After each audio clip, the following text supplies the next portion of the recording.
The first way to know a person who is truly interested in building a church is that a person does not build a church first, but he raises and builds people. Then the people build the church, which is the vision. And the vision will be the one to build the future for all of us. Do you understand that now? What I'm simply saying is that any ministry, one of the first way to know a church that has a future is a ministry that invests in human capital development. Not just running a conventional programs.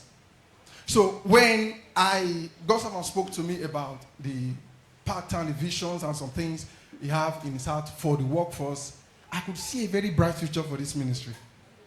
Can you celebrate God's servant again? Somebody celebrate your pastor, God's servant. Thank you, sir.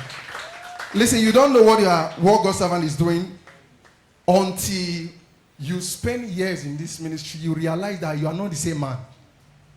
Is somebody get what I'm saying now? So, what am I saying is that I want to also appreciate the workforce who are laboring. It's not, we were once there. We are now here. And very soon we are going somewhere. So, I want to appreciate every one of you. And God bless you.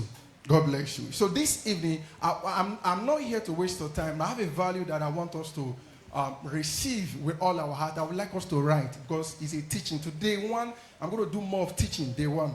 Day two, we'll do more of, some other things. But day one, I'm not going to do more of teaching so that we'll be able to get this light clearly and once and for all. So there is something I want you to take note of, that for you to be able to understand the pattern that has been given to you, there are certain things that must be in place.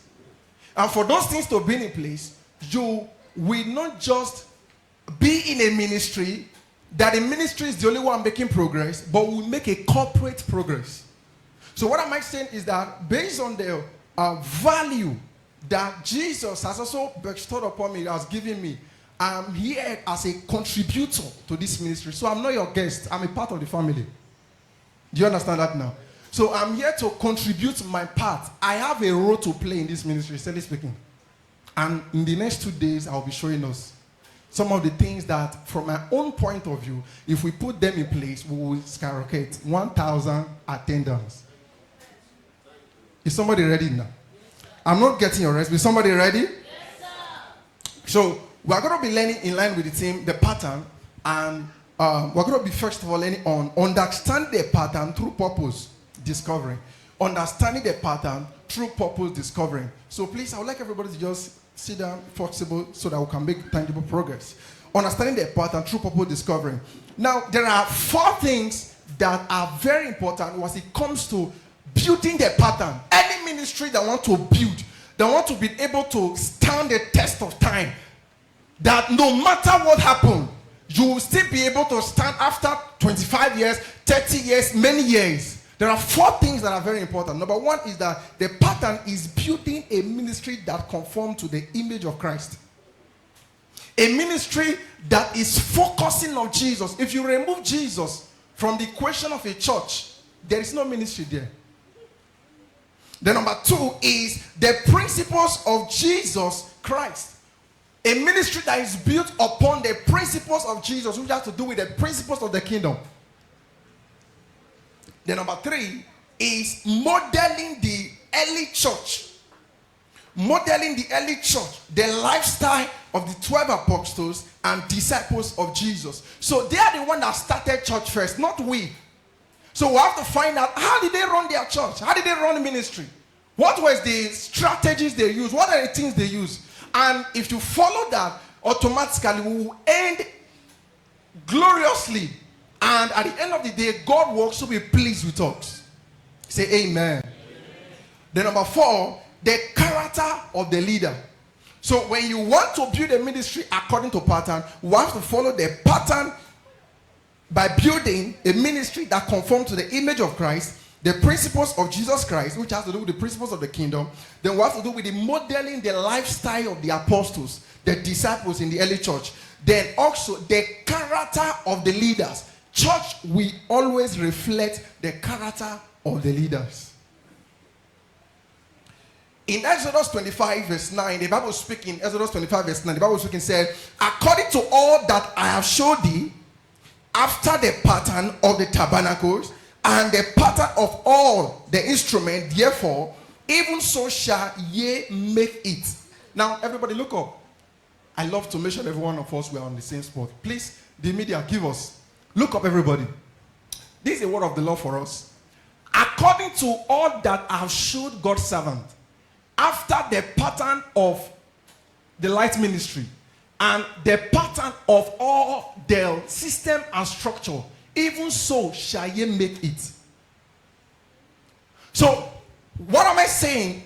If you check the book of Exodus 25 verse 40, you also see the same thing repeated. And look that thou make them after their patterns, which was shown thee in the mount. Same thing repeated in 1 Chronicles 28 verse 12. 1 Chronicles 28 verse 12, you are going to see the same thing repeated here. And the pattern of all that he had by the Spirit. The pattern of all that he had by the Spirit. The details of the light ministry that God's servant had by the Spirit. Of the court of the house of the Lord. And of all the chambers around about. Of the treasures of the house of God. And of the treasures of the dedicated word things. So what are you saying? This is how you are going to build it. So what am I saying? Let me give you this. The first secret to success in ministry is for us not to run this ministry as every other churches are doing theirs. That's the first secret. But to find out the pattern God has revealed to us, and through the unique pattern, we will achieve greatness, and all of us will be all pleased. So what I'm trying to say is that there are certain things that you will not see us do here. So I'm going to more often using the word us because I'm part of the house. See us do here. It is not that it is wrong, but we are not called to do it. So not like, oh, why is it that this church is not doing this thing and they are doing it somewhere? Oh, it's fine, but that's what he is called to do. But that's not what we are called to do. So what we are called to do, you will see it very well. Down to the clothes and everything, the blue cotton and everything Moses used, it was all revealed to Moses. Listen to what I'm telling you. Ah, Lord. In the next 2 days, there's going to be a rain of light in this place. In the name of Jesus. See, there is a way out. I don't believe in struggle in ministry. I believe there is a power of light that can deliver people. So our main focus is to review Jesus according to what God has showed us. To review Jesus and to raise men through the preaching of the word of his grace. So in that word now, to review Jesus, raise men, preaching the word of his grace. You could see 3 things appear there, right? Number 1 is what? Jesus. The number 2 we have men. Number 3 we have what? Word of his grace. Do you get that? Those 3 things now. So we raise men by helping them discover their purpose, their place in destiny. That's how we do that. Then they use their purpose to serve the ministry and their word. And then you reveal Jesus to their word. Do you understand it now? Meaning that if you come to this ministry, we are going to raise you. There are standards and principles we're going to pass through for you to be able to come out from the stage you are to the place where you were destined to be. But how can that happen? It will only happen through what we are doing right now, which is the training. Subject to training. Then once that happens, then automatically there are 2 things that are involved. You will now use that, your capacity, that space, that potential that has been deployed in you to serve in the ministry. Then you will now use to reveal Jesus to your word. You see the pattern, right? All right. So this is how we're going to follow it. And how can we raise men? Like I said, I've given us the answer already. By helping them what? Discover their purpose. So how to discover purpose? The first mindset that sets you on the path of greatness is to understand that you were born to meet a need. Please, you can just write some things down, or you can just follow. Fine. You were born to meet a need. Purpose is the original intent, thought of a thing. And that intent is to meet a need and solve a problem. Meaning everyone was born to solve a problem. Do you understand the mathematics now? Meaning everyone was born to solve a problem. And every problem around you is, everything around you is solving a problem. So this is the light I want us to understand. It's not difficult, it's very simple. That every one of us here, seated here, there is a problem you were born to solve. There is a need that brought you here on earth. And that is the pattern we are going to follow to be able to raise you well. Purpose possesses the capacity to make you great. Yes, purpose possesses that capacity to make you great. But that purpose, if it is not discovered, you will only be an ordinary member and wonder why things are not working. So the goal is that purpose can take you to places you never dream of, but only on 4 conditions. Number 1, if the purpose is discovered. Only on 4 conditions. If the purpose is discovered. Number 2, if the purpose is refined.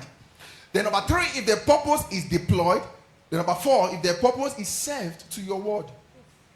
So number 1 is that if the purpose is discovered, refined, deployed, and served to your word. So if you are able to do this, automatically you realize that you find it easy to find your space in God's programs in the church, to be useful and serve your word. Purpose is the need or a problem that initiates your birth. And that need and problem, in bracket open and say, if solved, has the capacity to make you great in life. Do you people understand what I'm saying now? Do we understand? I will explain. Just take down some things you want to take so that we'll be able to make progress. Purpose has the capacity to make you great. Do you understand that now? You were born to meet a need. You were born to solve a problem. And that problem, for you to be able to solve that problem, you have to do 4 things. What are the 4 things? Number 1 is what? Number 2? Number 3? Number 4? Yes. Once these 4 things are in place, it's like you have set somebody in a vehicle on his way to Lagos, and Lagos is destination. Without any mistake, you will not find that person in Abuja. Do you understand what I'm saying now? Because there are some people going to Abuja, that's not their destination in life.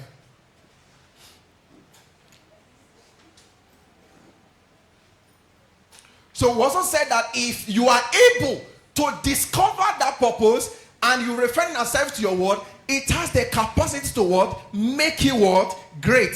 So now, one of the biggest challenges we have, I'm going to come to that, is that many people are in church, but they don't know their life purpose. That's the biggest challenge we have.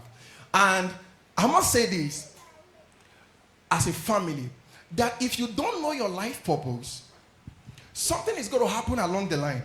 You're going to be victim of activities in church and watch others grow. Why? You keep wondering, why is that this thing is not happening to me? And the reason why it's not happening to you is simply because of one thing: you are not solving the problem you were born to solve. And if possible, you have no idea of it. So over the years, I've seen it in ministry, that people come to church until you are able to help somebody discover his or her life purpose. It doesn't matter any other thing the person is doing. It won't make sense. And there are only 2 ways for your life to have a meaning. It's when you have been able to encounter Jesus. All of us here have scored that already. Saved. And second, discover your life purpose. When you're able to do these 2 things, automatically your life must have a meaning here on earth. So to discover your life purpose, there are only 4 steps you are going to take. Are we ready to take that now? So to discover your life purpose, we have to find out the problem that is connected to your, number 1, your anger. Pain point. Your anger. In bracket open and close, you put pain point. Your anger. What is that thing that if you see it not done, you're not comfortable? Number 2, sadness. You could see Moses was angry, seeing the children of Israel being oppressed. When he saw that that was what he was called to do, to deliver them. So he was angry. So that anger Moses expressed, although in the wrong way, to killing the Egyptians, was automatically an expression of his purpose. Saying that, oh, this is the people, because the mother of Moses have already informed Moses that these people, you are not from here, you are from here.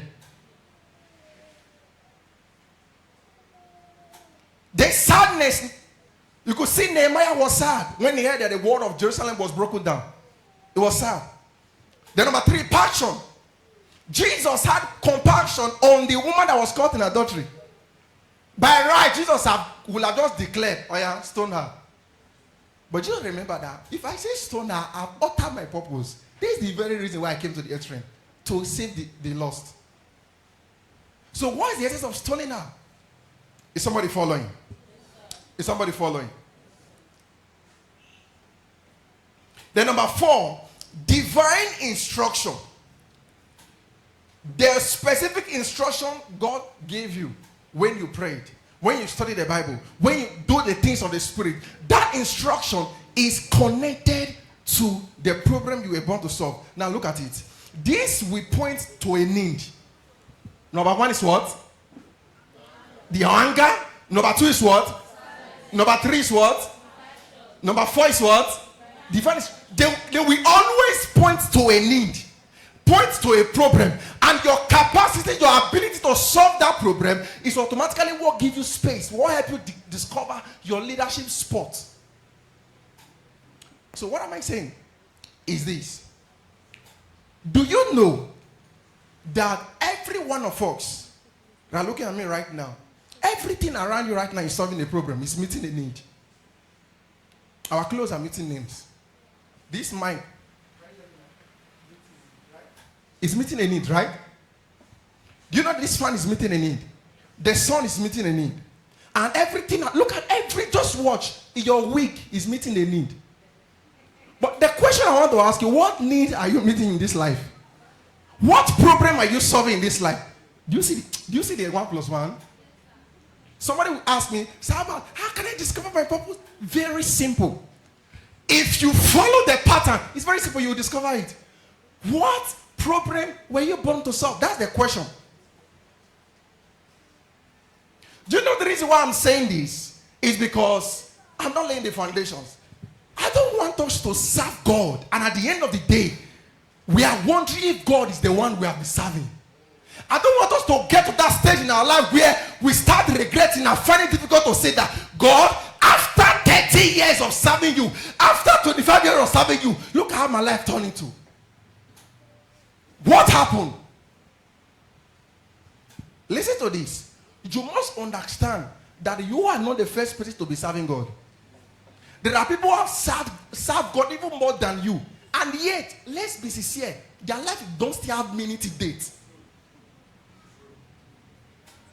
No, because I'm here to give you value, solution. Today and tomorrow, we are going to be going deep. Why are things happening in church? Why is it that this person is always angry? Why is it that this person is not always comfortable with this person's other promotion? It's because you don't know your spot. When you know the problem you were born to solve, then automatically you see that there is a way that you will find fulfillment in life. Now look at it. If you check your anger, what is pointed to, that thing you're always angry that if it's not done, you check your sadness, you check your passion, you still did not get a clarity. Let me give you the last card. It is the last card. The last card is encounter. Listen, every encounter will always leave you with what? An instruction. And that instruction is a pointer to a problem you were born to solve. There is something we call the protocol of purpose discovery. The protocol of purpose discovery is your ability to have an encounter with God. Listen, it is an encounter with God, an encounter with your life purpose that makes your life count in your generation. So, if you want to be relevant in the church and relevant in the outside world, you must understand this, that you need an encounter. Say after me, say I need an encounter. So, and that encounter is first an encounter with the Lord through his word. Then that encounter will leave you with an instruction. And that instruction, which is number 4, right? And that instruction is pointed to one problem. It's pointed to a problem you were born to solve. A need you were sent to meet here on earth. Check the life of Abraham. Check the life of David. Check the life of all of them. Moses, encounter. Gideon, encounter. Every one of encounter. Listen, it was an encounter. Listen, I'm saying this to let us understand. This was the same man. Peter followed Jesus for how many years? 3.5 years.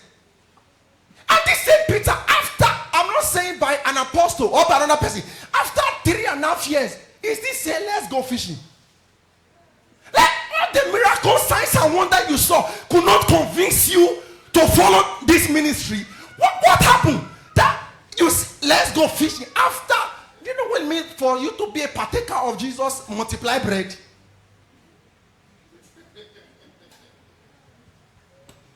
Family, I want us to sit down and let's solve this problem one by one, so that we will not deceive ourselves. This same Peter watched the dead come back to life, watched several miracles, including the one they did not document in scripture. But after 3.5 years, he couldn't still have a conviction that I am supposed to follow this man. That I supposed to follow this man. That I supposed to, this is the ministry that's supposed to be inside. After 3.5 years, meaning Peter was victim of all the activities. No wonder he was always making mounts. I will never. If you don't trust this or not, trust me, master. I'm with you.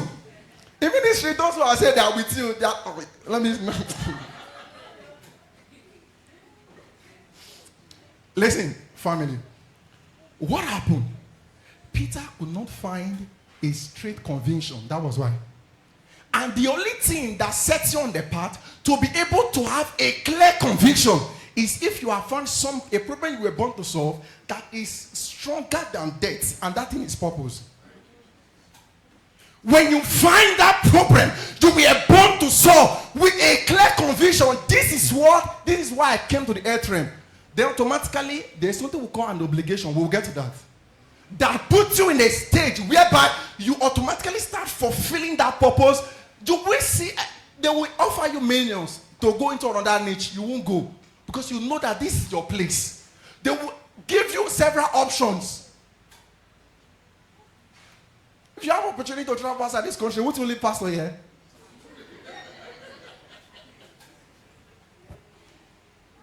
They call you to Netherlands or maybe US.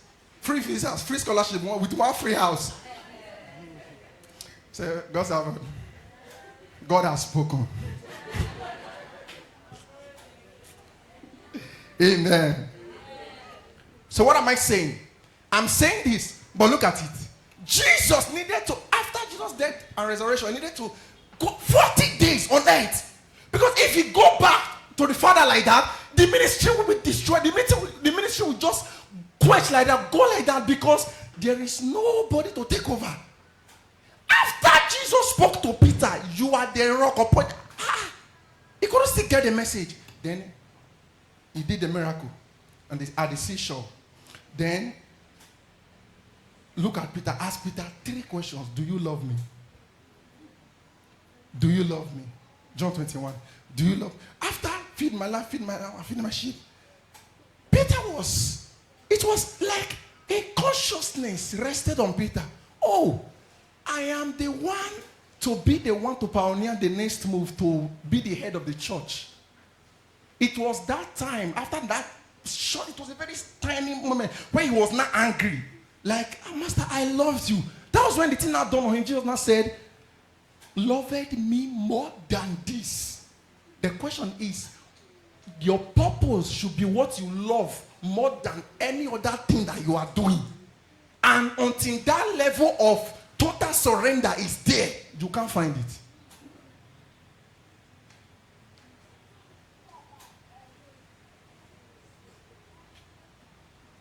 So, this is the answer. Are we together? Are we together? Love it me more than this. Encounter. What brought us to this place now is an encounter that I've showed you that proceeds from a revealed word. What changed my life 2019 was an encounter I received from the word about a problem I was called to solve in my generation. Listen, there is no space for you out there. It is the problem you are able to solve that creates space for you out there. And that problem, every one of us here were created to solve a problem. The reason why I'm taking time to explain this one, because this one is very important. This is where everything we are going to be discussing, the foundation of it. The problem I was born to solve. Lord, why am I alive? Why am I here?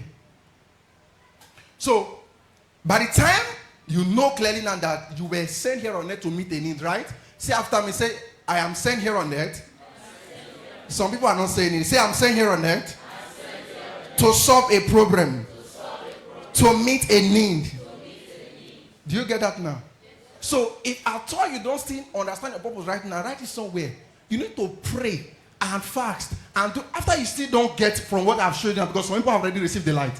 If you still didn't get it, you need to pray. Stop eating. I said what? Yes, because you have been eating all this while.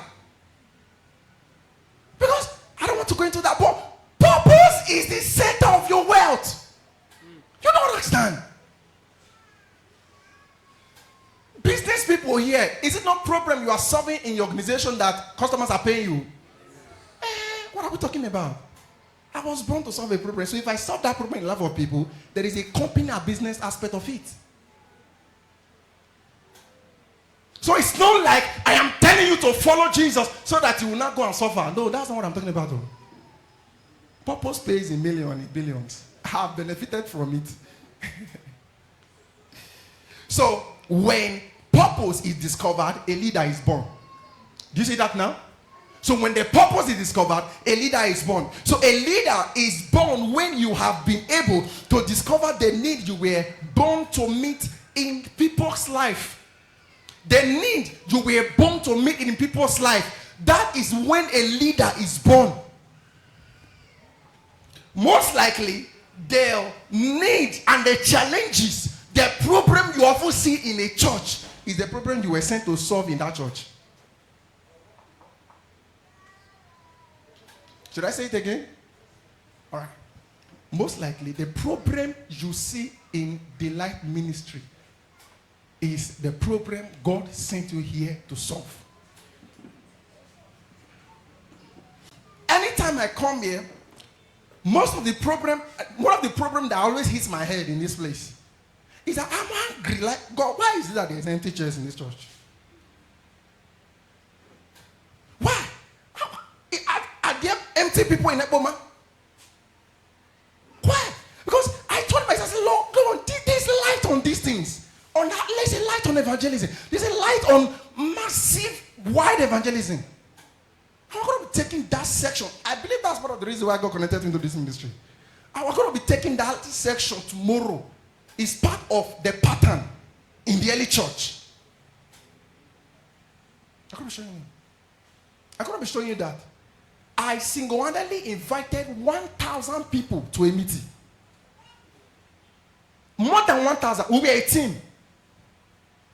Humudumu, Ujole, Express, Upenu were handed over to me to invite all of them to a meeting. More than one, I'm not only me, but the team will have their own too. I'm talking about just my own flyers that I shared. More than one, I know what I'm telling you. I'm not here to waste your time, please. More than 1,000 to a meeting. So it's not possible. There is a light. 1 + 1 will always give you 2. So when purpose is discovered, that's when a leader is born. So instead of saying, why is this thing not done in this church? Take the responsibility and get it done. That's how to serve. So it is purpose that give birth to what? Leadership. Did we get that now? All right. So now servant leadership. Servant leadership. Luke 22 verse 25. Luke 22 verse 25. The Bible speaking, said, and he said unto them, these kings of the Gentiles exercise lordship over them, and they that exercise authority upon them are called benefactors.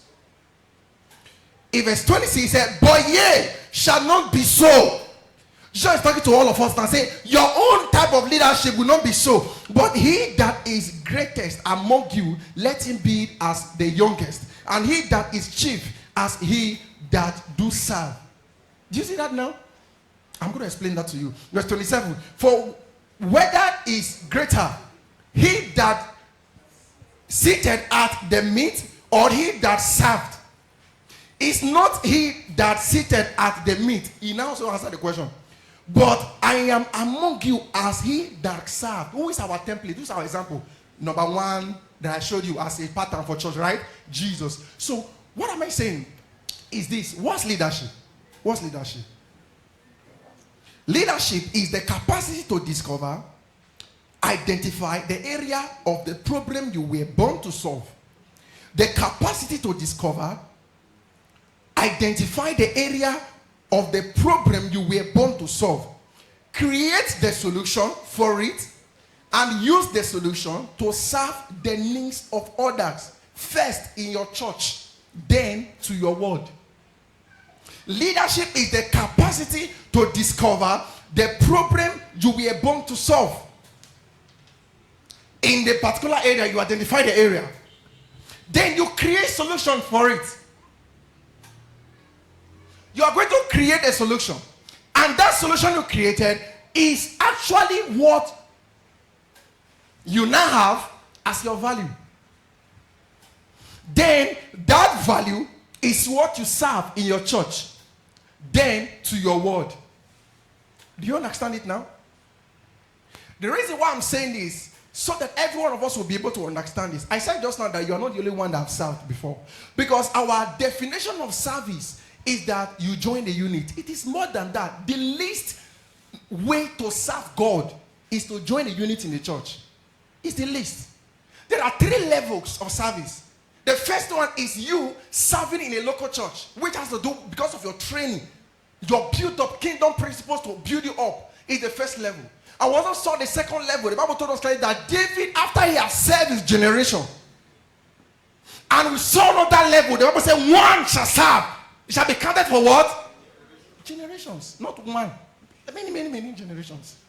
That your impact has lived there. So there are the 3 levels. So, but the reason why many believers are in church, and we are in church, the reason why we have not really been benefiting from all the promises of God, not finding the space to actually exercise your faith, is because we only, bring all the service, the mindset of service to be in a unit. And our world, we are not serving it. Our generation, we are not serving it. Do you understand what I'm saying now? When you serve your world, you will truly know what it means to be a blessing.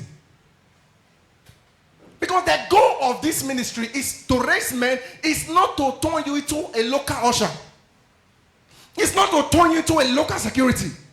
But do you know the value of it when a president is holding a basket? You don't understand. Oh, some people are not following me here. Do you know the worth of it when a judge is scrubbing the toilet? Do you know the value of it to the kingdom when a political security men are in church to serve? That's it. So the reason why we have to help you discover purpose, so that we will not raise a politician to become a pastor, or raise a pastor to become a choir leader. That's what we have to face, because there are what we call the first principles of followership. The first principles of followership is your capacity to help us understand the problem you were born to solve, so that we can, in line with that problem, train you up. The Bible says, train up a child in a way he should go. Not stay. This place is your training ground. The world is your manifestation place.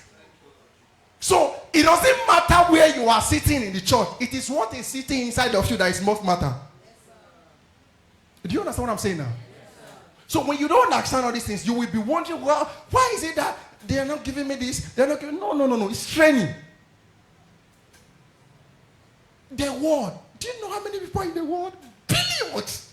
When you go to the nations, you will see people that you were sent to. They are there. It's only in church we are dragging how many members, how many people? They're not up to 10,000. We are dragging. You go to the world, you understand what is meant by influence. You say you have influence with your choristers, choir members. I say, you say, I have influence. Relax first. When you see nations come to you because of the problem you were born to solve that is deployed into your program services and delivered to your world, then automatically you will truly know the meaning of influence. So doing this by serving the problem you're about to solve to your world will do something. And what is that thing? It will unlock your leadership function, which produce the capacity to influence people through inspiration, generated by a passion, motivated by a vision, birthed by a conviction, and produced by a purpose. Let me explain.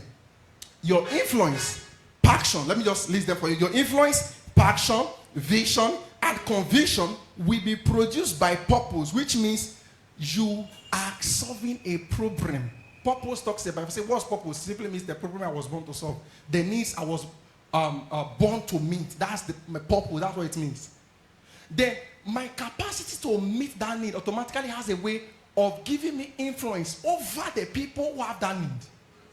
Then by the time I am meeting that need in Eboma, meeting that need in US, in several countries of the world, automatically it will compel people to come to me.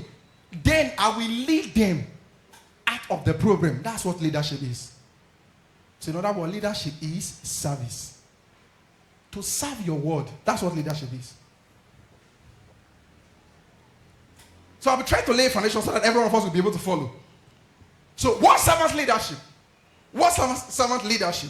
Servant leadership is serving your gift, purpose at every given opportunity. Serving your gift. Serving your gift. Number 2, servant leadership is self-distribution.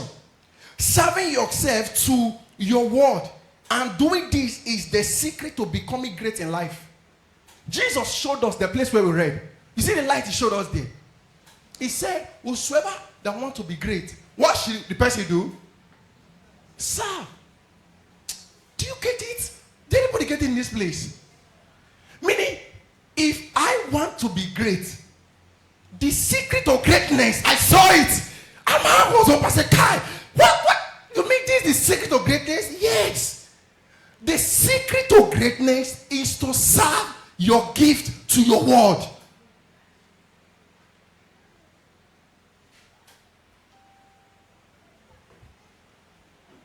Number 3, every believer was born to contribute their refined gift to their church and generation. Doing this is what produced corporate success. So every believer, we are all destined to contribute our gift. I'm going to list some of them for you. Number 4, servant leadership is about serving the interests of people, meeting their needs, and doing this is what unlock our value. It's what unlock our value, our significance to your church and your word. Anybody you know today that is highly poor and the person claims to be serving God, I can tell you what is missing in the life of that person. The person is not serving his gift to his word. Listen, family, the rat race of every human being on earth is to look for solutions to their problem. And every one of you looking at me right now, you are solutions. What I mean by purpose? There was a need here on earth. A need. That I can be talking like this, thousands of people, you can't even reach them. Then God decided to say, so I will not be stressing my servant. Stressing must come to one. We say that everywhere. And decide to give somebody a wisdom and allow them to be giving birth to. With a wisdom to create this. Do you understand what I'm saying now? The person who created it didn't a need on earth, yes or no? And that's what I'm talking about. There are 90% of human race do not know their life purpose. And those audience are part of what we are called to. And I'm telling you this so that we'll be able to know. Because the reason why I'm saying this, I want this church to rejoice. So, because by the message of God, I have done evangelism around this town every quarter. Next tomorrow we'll be doing a lot of that. Everywhere in this town. And I can tell you the heart of the people.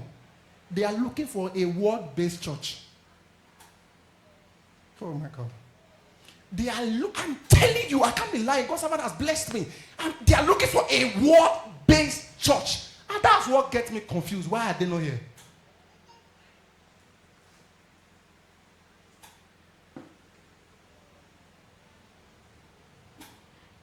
So let's take the obligation of servant leadership. For us to succeed or to be successful as a ministry, every one of us must understand that we are obligated to serve the value from our purpose to build this church and our generation.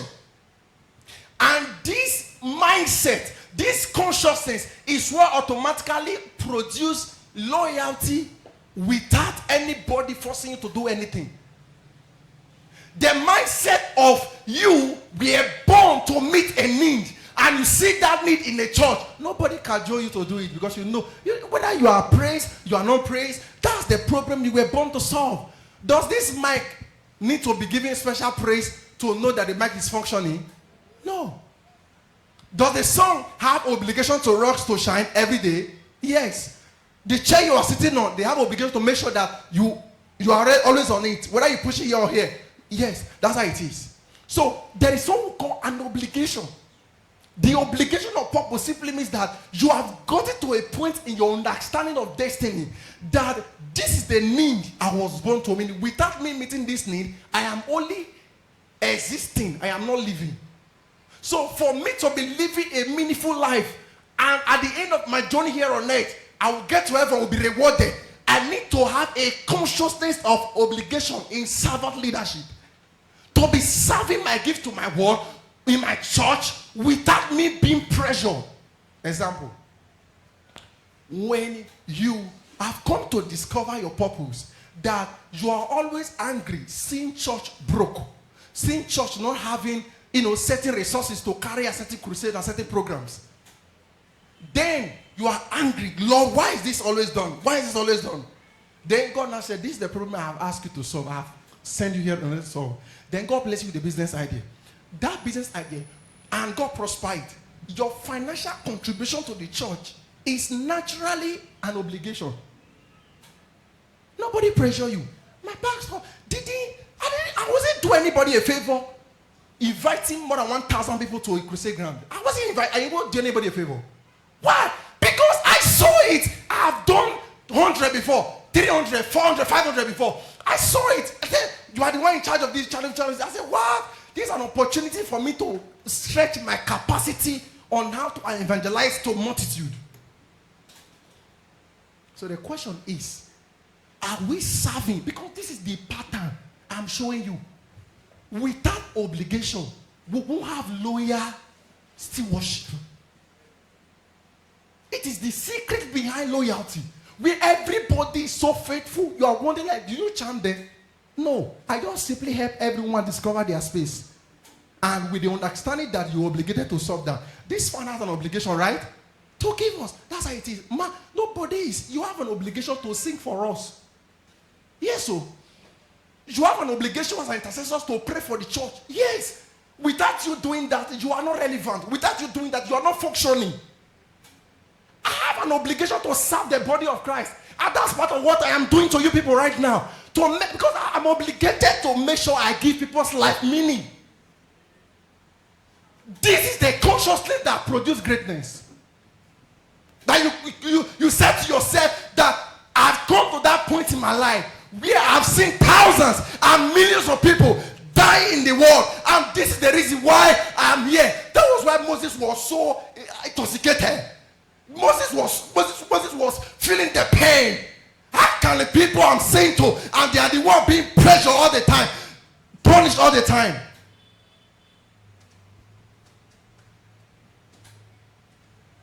Is somebody following? Say after me, say I have an obligation. Listen to me. I'm not saying this to just whine you. This is the secret behind greatness. From nowhere, I saw God lifted ox. God, God. Do you see the need? People going through pain and remove your eye from the people.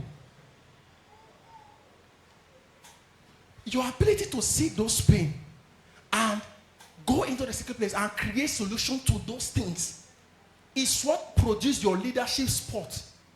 Because many people don't know what leadership is. I'm going to be showing you that.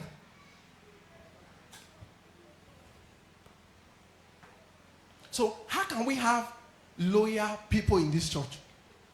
No matter they'll be so loyal, it is when we are able to help them understand that they have obligation for service. So, like I said, you serve the value from your purpose. Meaning, if I say value, what's value? Usefulness, right? Meaning, you've seen the problem, you create a solution to the problem. The solution you create to the problem becomes your value. Your life value is the solution you have created to the problem you're born to solve. That's your life value. And now, if you come to church, everybody is offering the value in the church. I'm showing you how to have a healthy church from my own point of contribution. That the chorister understand that there is a fragrance in worship that comes from the presence that is my value to somebody who just coming from outside to church. Do you understand what I'm saying now? That there is a kind of smile and not shall give that serves as a value you give to the congregation, to the people. There is a value. So when you are not offering value to the church, solving problem in the church, that's what brings all these many things. It is practically impossible for you to be ignored when you are a problem solver. And how can you be a problem solver? If by identifying the value in the church that you were born to solve.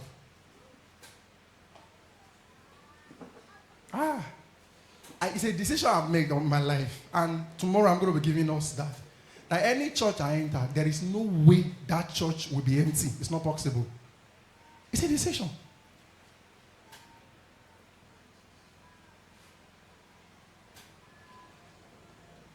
The obligation of purpose means that your existence is to meet a need of people, and you are divinely mandated to distribute. You own them the solution to their problem. You own them. It is the mindset of servant leadership. So what leadership is not? We have seen what leadership is now, right? Are we following? Are we following? All right, let's look at what leadership is not now, right? Leadership is not controlling people and imposing one's will on people. Not a right you demand, but a privilege your followers gives you to lead them. And this way I'm going to be talking to every one of us. Based on the definitions I've given so far, we could see that every one of us were born a leader. True? Right? Because every one of us were all created to solve a problem. That's it. So I'm not talking to one person, I'm not talking to this person, I'm not talking to that person at the back. I'm talking to everybody. You have this understanding that leadership is not controlling people or imposing one's way on people. Not a right you demand, but a privilege people gives you to what? Become functioning and serve that gift to them. Then number 2, a leader is not superior to follower, but a servant of the follower. So in the department where you are serving, please get this leadership clear. Because this is a leadership class. You are not to be acting superior to someone.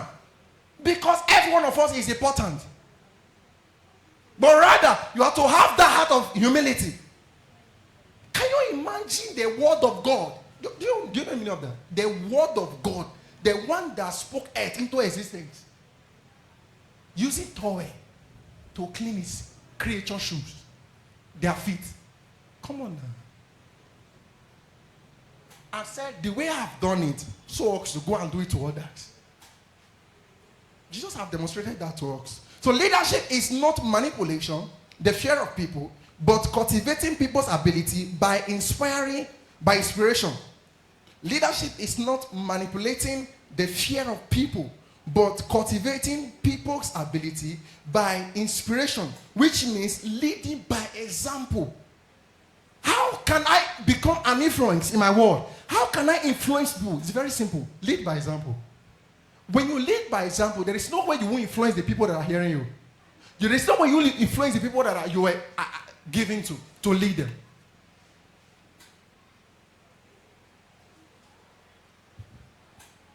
Number 4, leadership is not measured of how many people served you. That's not leadership. But how many people you serve through your refined purpose, through your refined gift. It is the opposite we have always been practicing for decades. I'm going to show us where that one came from. Number 5, leadership is not a product of natural endowment, birth trait.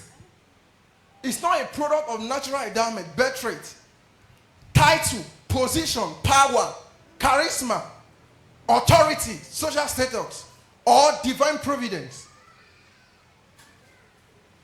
Leadership is not a product of natural endowment, birth traits, title, position, power, charisma, authority, social status, or divine providence.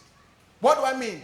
Is that because this sister A is very quiet and calm, does not mean that this sister B that is very loud, this one was born a leader, this one was born a follower. Do you understand that now? All right. Number 6. Some people were not born to lead, while others were born to follow. No. Trapped in everyone is a hidden leader. In other words, trapped in every follower is a hidden leader. So somebody might ask, Osaba, why is it that some people are following, some people are leading? Because we might have a question, answer question sections. We'll answer some questions here. Why is it that some people are following, some people are leading? It is because of this. The Bible told us clearly that an hell, for as long as it is a child, different not from a servant, though it be Lord of all.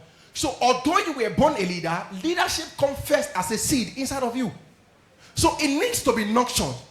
It needs to be accepted. You need to be transformed. You need to deploy it before it starts manifesting. So before you be able to do that, you have to first of all see that there are people ahead of you. For the sake of example, that's why you have followers.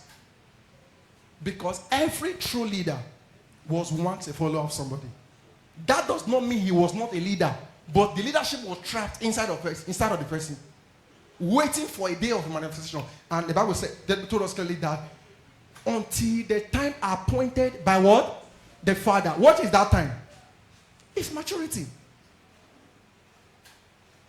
Until you are matured enough to understand certain things about the kingdom, then leadership role will be given to you. That's when you see all those status, authorities, and other things there. Number 7. Leadership is not to dominate people, but to develop people. You were created to dominate the earth in your area of giftings, not humans. Leadership is not dominating people, oppressing people. Leadership is you dominating creatures, dominating, like I'm talking about now, the niche, the area you were called. That you are among the top 10 in area of distribution of that value to your world. Not oppressing people. That's not leadership. So they believe in the above mention that some people were born to lead, some were born to follow, is the reason why some people find it difficult to lead today and find it easy to oppress them. And who are the cause of those things? It's simply because of these 3 Greek philosophers. Yes, Socrates, Plato, and Aristotle. These people, I'm telling you, if you see the problems are they caused in creation, they did their best in forming other things. Socrates was, let me just quickly give you a little of history so that you'll be able to understand it. Socrates was the one that started it in terms of questioning reasonings, why things exist the way they are. Then Plato, Socrates didn't have the privilege to document all those things. Plato was a student of Socrates. Then Plato documented all those informations down. Then being the first person to establish a university in form of like the university we have today now. Then Aristotle was a student of Socrates. So Aristotle and Plato, they were the one that they were asked, who is a leader? Because in the Greek then, that was 150 years after Daniel, after the death of Daniel. So I'm talking about before Jesus Christ was ever born. So these people, they were asked, how can we identify a leader? Who is a leader? They said that leadership is by divine providence. Meaning, there are some people who were born, their gods. You know, they were not serving the God of the Hebrews. So the gods used to send some people that have one supernatural intelligence to lead. While others who look like zombies, they were the one to follow. So because of that, they passed that thing into the academic curriculum, which passed down from that time to this very moment, to date. Now that's why leadership in politics in every area are having problem today, including even churches were victim of it. Several places. Then Aristotle passed it down to Alexander the Great. That one was the one that was a chief in distributing the Greek culture to across the different regions and conquer 20 cities. They conquer 20 cities, make sure that he was the one that brought that thing that makes the Bible to be translated into Greek. And that was where all those things formed from. They believe that some people were born, but Jesus came and uttered everything and showed us that no, that's not it. That everyone was born a leader. That the secret of leadership is not oppressing people, but to serve the people. So when we all understand this as a foundation, then that was what will help us now have a corporate success in the house that talks about corporate leadership. Do you understand? Do we understand what I just shared now? So those people pass it down. Somebody asked me, how did it get to this place? From Athens then. It was the same Roman Empire that lived for over 2,000 years then, that in collaboration with the Arab nations, that passed it down today. That's why you see the other religion, they are so aggressive in oppression, because that's the template of leadership given to them. So my job is not to oppress you. My job is to serve you. Somebody say, I'm a leader when I serve my word. That's it. Not when I oppress people, not when I insult people, not when I manipulate people. It is this thing that will help us, because by the time we know your area of leadership, area of giftings, we will not collaborate those things and make it a unified section in the church for you to find a space in the church where you will not serve with that gift. Is it clear now? Is it clear to us now? I believe my time is off. Okay. All right. Let me just give you the last one, then we are done. We are done. Corporate leadership. Right, corporate leadership. It is purpose that gives birth to servant leadership. Is that clear to us, right? Do you see how purpose gives birth to servant leadership? All right. And servant leadership is what gives birth to corporate leadership. And corporate leadership is so important because none of us is as smart as all of us. None of us here in this room is as smart as all of us. Why? Because every true success is a product of corporate effort, not one person. So this understanding is what leads to the origin of our leadership. That everyone was born to be a leader in our area of giftings, connected to purpose and passion. The corporate leadership is the collaboration of people's value, potentials, and ability to achieve this ministry vision. So how can we scale from this place we are to thousands? It's by every one of us having the understanding of purpose. I was born to solve a problem. Having the understanding of the obligation of purpose, that I have to do it without anybody pushing me to do it. Then that obligation now lead you to have a leadership sport. Then that leadership sport now will now see the area where you are having that potential, where you have that ability. We will now collaborate everyone's potentials together to serve the vision. And what is the vision? To reveal Jesus. That's it. So we have successfully raised men now. Agreed, right? Yes, we have successfully raised men as at this stage we are right now. Then the men we have raised now have understanding very clear. Then what are we going to do now? Now we are going to focus on that corporate goal, which is to revealing Jesus to our world. As at that time, somebody sending 1 billion check to the church won't think that I am helping this church, because there is a formed understanding in the person. So corporate leadership is what? The collaboration of people's value, potentials, or ability to achieve the ministry's vision. Corporate leadership is each of us bringing something valuable from our individual purpose to serve this vision and our generation. Each of us, you must have something you are offering. Corporate leadership helps to recognize the intrinsic ability in a person to produce or function according to original design. In other words, it will help us identify the area where you are gifted, the area where you have the ability. No matter how this church grows, we need people to stay in the prayer room. They are not handling their mind to pray here does not mean that they are not important. Do you understand what I'm saying now? So our understanding of service should be this: that choir, they are important. Ushers, they are important. Instrumentalists, they are important.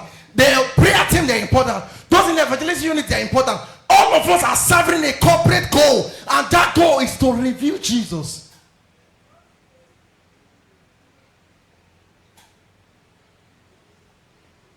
A good leader is someone who recognizes that he or she has both strengths and weakness and need the strength of others to be a support where he or she is weak. So in your, as a HOD, you have to, because one of the skills of leadership is your ability to harness. Your ability to look at somebody who does not have our strength and see a billionaire in the person. Your ability to look at somebody who does not have a voice and see that this person can sing, he will release albums. They harness that potential, build it up. So the reason why I'm showing all this is because tomorrow I'm going to show you how to subject yourself to refining, so that we will all go through that pressure, because there is a price we must pay to build a global ministry. It's not the one we are doing in here. So to become an exceptional leader, we must embrace recognition, celebration. You must recognize, auntie, the way you sang that song today during service was so beautiful. You recognize it. You celebrate it. Not talk the person down. Not say, your voice crack. You drink water. And encourage the unique gift, abilities, differences, and value that each team member brings to the table. We encourage, brother, I really appreciate. God bless you. You have been a faithful partner in this church. God bless you, sister. Every weekend, she will be the one coming to church to clean the church. God bless you, auntie. You have been the one so faithful in the evangelism unit. Knowing fully well that everybody is contributing a part. Then doing this help us feel important, because human beings have one psychology. They always want to feel important. And the place where they feel important is where they feel comfortable to stay. In other words, when you banks my value over the time, I will feel withdrawn. It's natural for everybody. So, and that our value is needed and received. In other words, that our value is needed and received. So true leadership possess the attitude of teamwork, because they do not attribute or give credit for success of the vision to one person, but to everyone. Recognizing the collaboration of value and the effort of individuals, it is about whether the goal or the work is done, not who did the work. Do you understand what I'm saying now? It is a mystery behind how to, remove conflict from a group. The focus should not be who did the work. Is the work done? The church clean? The service was successful? That's it. When we lead, every one of us with our team, with this mindset, there is no way we can produce success. Enviable success. Then conclusion. We need corporate leadership to excel and drive this vision to reach its full potentials, because none of us is as wise as all of us. Is somebody blessed this evening for day one section? Is somebody blessed? So what am I saying? I'm saying this to help us understand that for us to be able to drive this thing to the next stage, we must understand that every one of us were born to meet a need in this church. We are born. Pastor Abad, are you saying including me? Yes, including you. Including you. You are born. Then that need, you will have to have an obligation of service. I'm not doing anybody a favor. I'm only functioning. I help you discover your purpose and do a lot of things. I'm functioning in my area of uniqueness. Inviting people to church, I'm functioning. I'm not doing anybody a favor. That's my role. Singing in a church, I'm not doing anybody a favor. Then, understanding that this is the problem, they're creating the value to it, then you now understand that this value, I need to bring it to the church, to serve my church. Having the understanding, if I only use it to serve my church, only, without serving my generation, I will still be broke. And it look as though God didn't send me. So when you understand to serve your generation with the gift, serve the world with the gift, we can produce billionaire in real estate from this place, several places across the 7 mountains of influence in this place. This is the strategy to raising men. Is somebody blessed?